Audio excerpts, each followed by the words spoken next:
For months, there was talk of a turning point, a new phase, a break with the past. Then came the facts, and they tell a different story. For months, the same story has been playing out in newspapers and on talk shows. The new pope marks a break, a new chapter in the history of the previous pontificate. A different man, a different course. We, on this channel, had said something different. We said, don't look at the words, look at the men and the methods. And in this video, you'll see two events from recent days that provide a definitive answer. Facts first.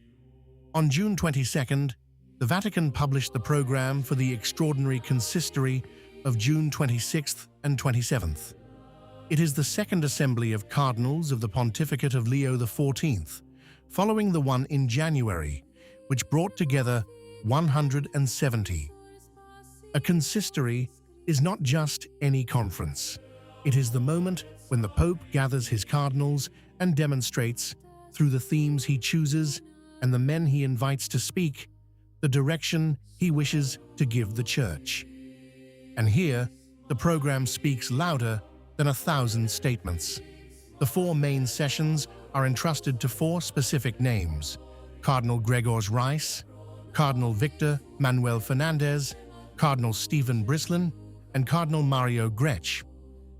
This point changes everything else, because they are exactly the same men as the previous season. Fernandez is the prefect of the Doctrine of the Faith, appointed by Francis. Grech is the Secretary General of the Synod, the architect of the synodal process. Rys and Brislin are both created and promoted cardinals in the same season.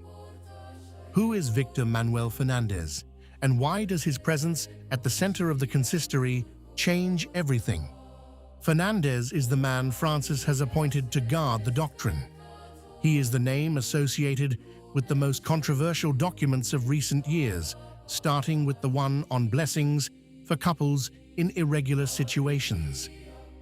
Entrusting him with one of the central sessions, the one on the power and civilization of love, is not an organizational detail. It is a declaration of continuity. And there's more to the method.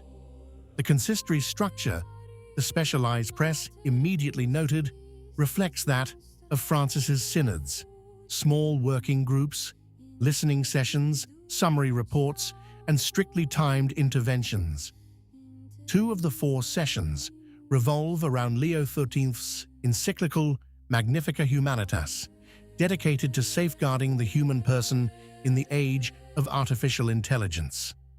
The themes are power, the civilization of love, and the challenges of our time. And the final session?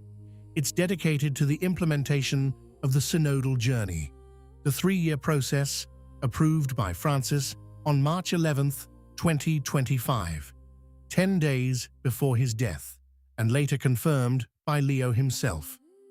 The real story begins here. Because when you put the pieces together, the men, the method, the themes, the picture is unmistakable. There's no discontinuity as promised. There's a continuing line, with the same protagonists and the same synodal style inherited from the previous pontificate. This is why we say this consistory debunks a narrative, not because Leo did anything sensational, but for the exact opposite, because he didn't change the team, nor the method, nor the themes he had inherited.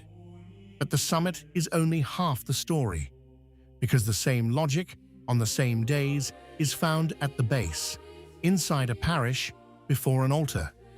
And that's the second piece of news. Let's move to Bolzano Cathedral. Here, for the first time in the cathedral's history, a woman led the Saturday evening liturgical celebration instead of the pre-holiday Mass. And here we must be precise, because precision is everything. This was not a Eucharistic consecration. A lay person cannot consecrate, and no one demanded it. It was a so-called celebration of the Word, which corresponds to the first part of the Mass, up to and including the homily, and which replaces it when the priest is absent.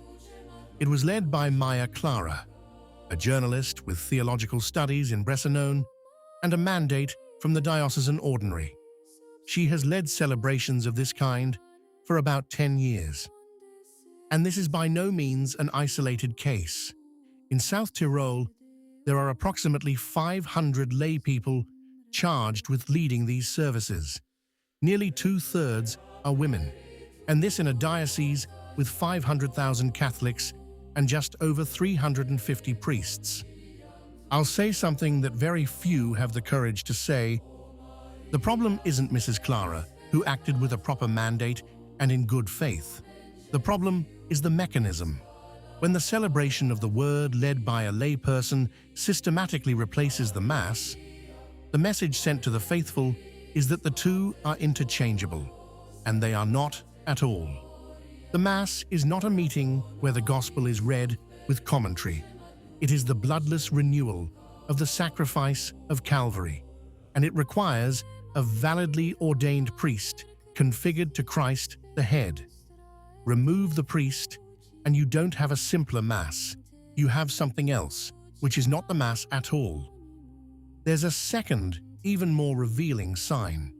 The protagonist herself has stated that as a child, she wanted to be a priest, and that she looks forward to a church where women will one day be admitted to the priesthood. This is why this isn't just a local news report. It's the very direction of the consistory seen from below. A redesign of ministries, a progressive replacement of the priest in the name of listening and participation. Do you understand now why we've combined the two pieces of news? Above, the cardinals from Francis's time confirmed to lead the debate. Below, a priestless liturgy becomes the norm, even in the cathedral. It's the same music, played on two different keyboards. The real question, the one that no one dares to ask, is, what new thing are we really talking about? Because the truth is, this isn't anything new at all. It's the continuation of a trend that's been going on for decades, from the post-Vatican II period onward. The reduction of the sense of the sacred, the valorization of the laity to the point of blurring their roles, and doctrine treated as a matter perpetually in flux. Traditionalists have been saying this for years, and for years they were dismissed as alarmists, as nostalgics. Today, the program of a consistory and a celebration in a cathedral say exactly the same thing. The course has not changed.